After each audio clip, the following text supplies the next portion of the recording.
আসসালামু আলাইকুম রহমতুল্লাহি ওয়া বারাকাতুহু। সম্মানিত দর্শকগণ, আপনারা কেমন আছেন? আশা করি ভালো আছেন। আলহামদুলিল্লাহ, আপনাদের দোয়ায় আমিও ভালো আছি।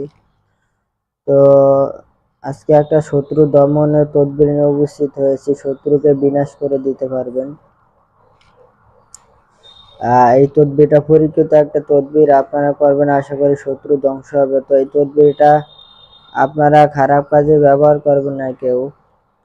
তো যারা আপনারা আমার এই ভিডিওটা দেখতেছেন, দয়া করে আমার চ্যানেলটা সাবস্ক্রাইব করে আমার পাশে থাকবেন এবং অন্য ভাইদের উপকারের জন্য ভিডিওটা শেয়ার করে দিবেন।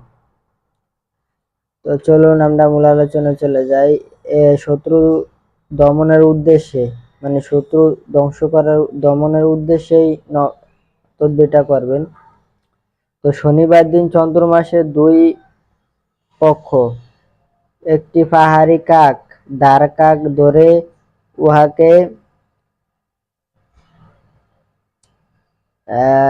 উহাকে জবাই করবে। তারপর তার রক্ত দ্বারা জোহল অথবা মিরিক তারকার সময়কালে নিম্নের নকশা লিখে শত্রু গড়ে রাখবে। ইনশাআল্লাহ শীঘ্রই শত্রু বিনাশ হয়ে যাবে। ইয়া পরীক্ষিত। তো মানে শনিবার দিন চন্দ্র মাস, মানে যে কোনো শনিবার, মাসের শুরু প্রথম দিক দিয়া, চন্দ্র মাসের আরবি মাসের প্রথম শুরু শনিবার দিয়া। তো পাহাড়ি কাক, যে সমস্ত কাকগুলা পাহাড়ে বসবাস করে, তো একটা দার কাক আনবেন। ওই কাক আনার পরে ওই কাককে জবাই দিয়া ওই কাকের রক্ত দ্বারা এই নিচের এই নকশাগুলা আপনারা লিখবেন একটা সাদা কাগজে।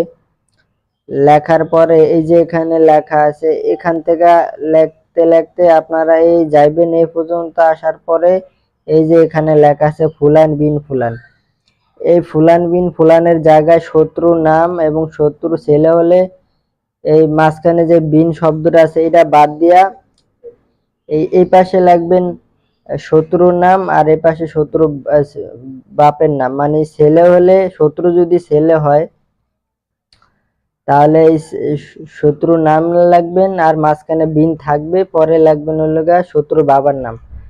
আর শত্রু যদি মেয়ে হয়ে থাকে তাহলে এখানে লিখবেন মহিলার নাম। পরে এখানে বা নুনতা হবে, এটা বিন আছে না, এই বিনটা সরে এখানে বা নুনতা লেখা, পরে লিখবেন ওই মেয়ের নাম, মেয়ের মার নাম। ঠিক আছে, এখানে মেয়ে, শত্রু যদি মেয়ে হয় মেয়ের নাম, আর পরে এখানে বিন লেখা, পরে এসে শত্রুর মায়ের নাম লেখার পরে আপনারা এই লাস্টে এটা লিখবেন। এই আরবিটা লেখা শেষ করবেন। করার পরে আপনারা কি করবেন, এটা শত্রু ঘরে যে কোনো স্থানে যে কোনো ভাবে পুঁতে রাখবেন। ঠিক আছে, তো ইনশাআল্লাহ শত্রু অতি শীঘ্রই ধ্বংস হয়ে যাবে। এটা একটা পরীক্ষিত তদবির, তো আপনারা করবেন, আশা করি ফায়দা পাবেন। তো আসসালামু আলাইকুম ওয়া রাহমাতুল্লাহি ওয়া বারাকাতুহু।